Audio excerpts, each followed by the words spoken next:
ಬಾರಿಸು ಕನ್ನಡ ಡಿಂಡಿಮವ, ಓ ಕರ್ನಾಟಕ ಹೃದಯ ಶಿವ. ಕನ್ನಡದ ಜಾತ್ರೆ, ಕನ್ನಡದ ನುಡಿಯ ಯಾತ್ರೆ ಎಲ್ಲವನ್ನು ಕೂಡ ಹೋಗ್ಲಾಡಿಸ್ಲಿಕ್ಕೋಸ್ಕರ ಇಂಥ ಹಬ್ಬಗಳು ಆವಾಗ ಬರಬೇಕಾಗುತ್ತೆ.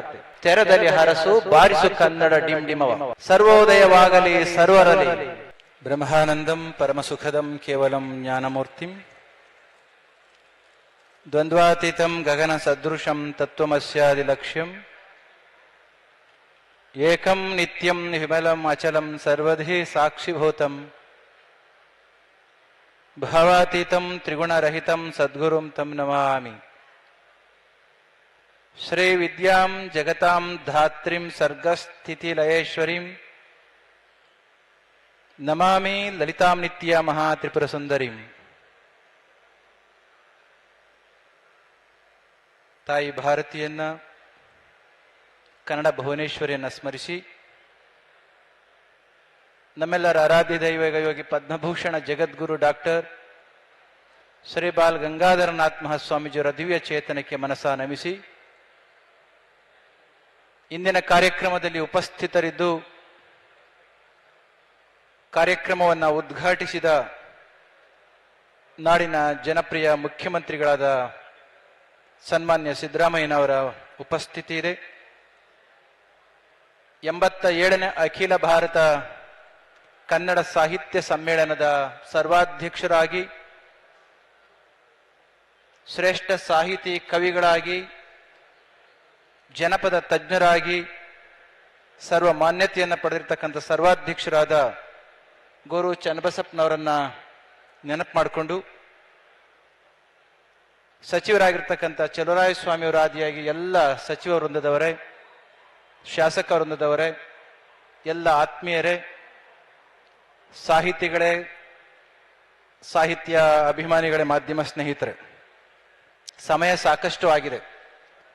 ಕಳೆದ 4 ಗಂಟೆಗಳಿಂದ ತಾವೆಲ್ಲರೂ ಕೂಡ ತುಂಬಾ ಶಾಂತಚಿತ್ತದಿಂದ ಈ ಕಾರ್ಯಕ್ರಮವನ್ನ ನಡೆಸ್ಕೊಟ್ಟಿದ್ದೀರಿ. ಕಾರ್ಯಕ್ರಮದ ಬಹುಮುಖ್ಯ ಅಂಗವಾಗಿರ್ತಕ್ಕಂಥ ಸರ್ವಾಧ್ಯಕ್ಷರ ಮಾತುಗಳನ್ನು ನಾವೆಲ್ಲರೂ ಕೂಡ ಕೇಳಬೇಕಾಗಿದೆ. ಈ ಹೊತ್ತಿನಲ್ಲಿ ಹೆಚ್ಚು ಮಾತನಾಡಲಿಕ್ಕೆ ಹೋಗುವ ಅವಶ್ಯಕತೆ ಇಲ್ಲ. ತಾವೆಲ್ಲರೂ ಕೂಡ ಸಾಹಿತ್ಯವನ್ನು ತಿಳಿದವರು, ಸಾಹಿತ್ಯವನ್ನು ಓದಿದವರು, ಸಾಹಿತಿಗಳಾಗಿಯೇ ಬಂದಂತಹವರು. ಸಾಹಿತ್ಯ ಸಮ್ಮೇಳನದ ಉದ್ದೇಶವನ್ನ ಮಾನ್ಯ ಮುಖ್ಯಮಂತ್ರಿಗಳು ತಮ್ಮ ಅರ್ಥಪೂರ್ಣವಾಗಿರ್ತಕ್ಕಂಥ ನುಡಿಗಳಲ್ಲಿ ಈಗಾಗಲೇ ಹೇಳಿದ್ದಾರೆ. ಅದೇ ಮಾತುಗಳನ್ನ ತೆಗೆದು 2 ನಿಮಿಷದಲ್ಲಿ ಹೇಳೋದಾದ್ರೆ, ಕವಿ ಕುವೆಂಪು ಅವರು ಹೇಳಿದ ಮಾತನ್ನ ಮತ್ತೊಮ್ಮೆ ನಾನು ಅವರ ಮುಖಾಂತರ ನೆನಪು ಮಾಡಿಕೊಳ್ಳಿಕ್ಕೆ ಇಷ್ಟಪಡ್ತೇನೆ. ಕನ್ನಡದ ಜಾತ್ರೆ, ಕನ್ನಡದ ನುಡಿಯ ಯಾತ್ರೆ. ಮನೆಗೊಂದು ಹಬ್ಬ, ಊರಿಗೊಂದು ಹಬ್ಬ, ನಾಡಿಗೊಂದು ಹಬ್ಬ. ಯಾಕಾಗಿ ಅಂತಂದ್ರೆ ಕೊಳೆಯನ್ನ ತೊಳಿಲಿಕ್ಕೋಸ್ಕರ, ಹರಿವನ್ನ ಮೂಡಿಸ್ಲಿಕ್ಕೋಸ್ಕರ. ಕುವೆಂಪು ಹೇಳಿದ ಮಾತುಗಳನ್ನ ನಿಮ್ಮ ಮುಖಾಂತರ ಹೇಳಿಸಿದ್ರು. ಕನ್ನಡದ ಹಬ್ಬವನ್ನು ಆರಿಸಬೇಕು, ಕನ್ನಡದ ಡಿಂಡಿಮವನ್ನು ಬಾರಿಸಬೇಕು. ಬಾರಿಸು ಕನ್ನಡ ಡಿಂಡಿಮವ, ಓ ಕರ್ನಾಟಕ ಹೃದಯ ಶಿವ. ಯಾಕೆ ಅಂತ ಮುಖ್ಯಮಂತ್ರಿಗಳು ಹೇಳಿದ್ರು ಕುವೆಂಪು ಅವರ ಮಾತನ್ನ. ನಮ್ಮಲ್ಲಿ ಹಲವಾರು ನ್ಯೂನತೆಗಳಿದಾವೆ, ದೋಷಗಳಿದಾವೆ, ಕ್ಲೇಶಗಳಿದಾವೆ, ದ್ವೇಷಗಳಿದಾವೆ. ಎಲ್ಲವನ್ನು ಕೂಡ ಹೋಗ್ಲಾಡಿಸ್ಲಿಕ್ಕೋಸ್ಕರ ಇಂಥ ಹಬ್ಬಗಳು ಆವಾಗ ಬರಬೇಕಾಗುತ್ತೆ. ಸೋಮಾರಿಗಳಾಗಿ ಮಲಗಿರ್ತಕ್ಕಂಥವ್ರನ್ನ ಮೇಲಕ್ಕೆ ಏಳಿಸ್ಬೇಕು. ಸತ್ತಂತಿಹರನು ಬಡಿದೆಚ್ಚರಿಸು, ಕಚ್ಚಾಡುವವರನ್ನು ಕೇಳಿಸ್ತಾ ಇಲ್ಲ, ಕಚ್ಚಾಡುವವರನ್ನು ಕೂಡಿಸಿ ಒಲಿಸು, ಹೊಟ್ಟೆಯ ಕಿಚ್ಚಿಗೆ ಕಣ್ಣೀರು ಸುರಿಸು, ಒಟ್ಟಿಗೆ ಬಾಳುವ ತೆರದಲ್ಲಿ ಹರಸು, ಬಾರಿಸು ಕನ್ನಡ ಡಿಂಡಿಮವ. ಮುಂದುವರೆದ ಇನ್ನೊಂದು ಮಾತನ್ನ ಅದೇ ಕವನದಲ್ಲಿ ಹೇಳ್ತಾರೆ. ಕ್ಷಯಿಸೆ ಶಿವೇತರ ಕೃತಿಯಲ್ಲಿ. ಮಂಗಳಕರವಾಗಿರ್ತಕ್ಕಂತಹದ್ದನ್ನು ಯಾರು ಹಲ್ಲಗಳಿತಾರೋ ಅದನ್ನ ಪುನರುಜ್ಜೀವನಗೊಳಿಸ್ಲಿಕ್ಕೋಸ್ಕರ ಮತ್ತು ಕೆಟ್ಟದ್ದನ್ನು ಹೋಗ್ಲಾಡಿಸ್ಲಿಕ್ಕೋಸ್ಕರ ಕ್ಷಯಿಸೆ ಶಿವೇತರ ಕೃತಿಯಲ್ಲಿ. ಮೂಡಲಿ ಮಂಗಳ ಮತಿಯಲಿ, ಸರ್ವೋದಯವಾಗಲಿ ಸರ್ವರಲಿ. ಕವಿ ಋಷಿ ಸಂತರ ಆದರ್ಶದಲ್ಲಿ ಸರ್ವೋದಯವಾಗಲಿ ಸರ್ವರಲಿ. ಜಗತ್ತಿನಲ್ಲಿ, ಸಮಾಜದಲ್ಲಿ ಸರ್ವರಲ್ಲಿ ಕೂಡ ಉದಯ, ಪ್ರಗತಿ ಆಗಬೇಕು. ಯಾರ ಮಾರ್ಗದರ್ಶನದಲ್ಲಿ ಅಂದರೆ ಕವಿಗಳ, ಋಷಿಗಳ ಮಾರ್ಗದರ್ಶನದಲ್ಲಿ. ಸಾಹಿತ್ಯದ ಮುಖಾಂತರ, ಭಾಷೆಯ ಮುಖಾಂತರ ನಮ್ಮ ಭಾವನೆಗಳಿಗೆ ಭಾಷೆಯನ್ನು ಕೊಟ್ಟು ಸಾಹಿತ್ಯವನ್ನು ಕೊಟ್ಟಂತ ಕವಿಗಳನ್ನು ನೆನಪಿಸುವ ಕಾರ್ಯಕ್ರಮ ಇದು.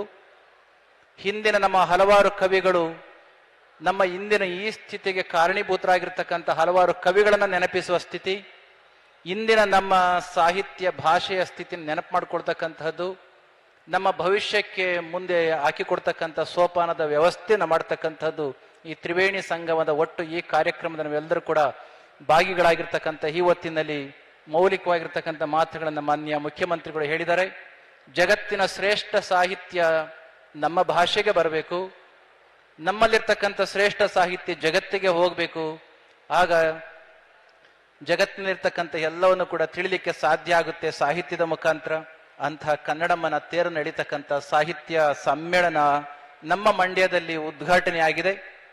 ಮುಂದಿನ ಇಂದು ನಾಳೆ ಮತ್ತು ನಾಡಿದ್ದು ನಾವೆಲ್ಲರೂ ಕೂಡ ಇಷ್ಟೇ ಶಿಸ್ತಿನಿಂದ ಈ ಕಾರ್ಯಕ್ರಮ ನಡೆಸಿಕೊಳ್ಳೋಣ ಎಂಬ ಮಾತಿನ ಸಂದರ್ಭದಲ್ಲಿ ಹೇಳಿ, ಸರ್ವಾಧ್ಯಕ್ಷರಾಗಿರ್ತಕ್ಕಂಥ ಗುರು ಚನ್ನಬಸಪ್ಪನವರು ಶ್ರೇಷ್ಠ ಸಾಹಿತಿಗಳು, ಉತ್ತಮ ವಾಗ್ಮಿಗಳು, ಹಿರಿಯರಾಗಿರ್ತಕ್ಕಂಥವರು, ಅಂತಹವರ ಪೂರ್ಣ ಜೀವನದ ಅನುಭವದ ನುಡಿಗಳನ್ನು ನಾವೆಲ್ಲರೂ ಕೂಡ ಕೇಳೋಣ ಎಂಬ ಮಾತನ್ನು ಈ ಸಂದರ್ಭದಲ್ಲಿ ಹೇಳಿ, ಈ ಸಂದರ್ಭದಲ್ಲಿ ಶ್ರಮಿಸಿರ್ತಕ್ಕಂಥ ಎಲ್ಲರಿಗೂ ಕೂಡ ಮಂಡ್ಯದ ಜನತೆಯ ಪರವಾಗಿ ಧನ್ಯವಾದಗಳನ್ನು ಹೇಳ್ತಾ ನನ್ನ ಮಾತುಗಳನ್ನ ಮುಗಿಸ್ತೇನೆ. ಜೈ ಶ್ರೀ ಗುರುದೇವ್.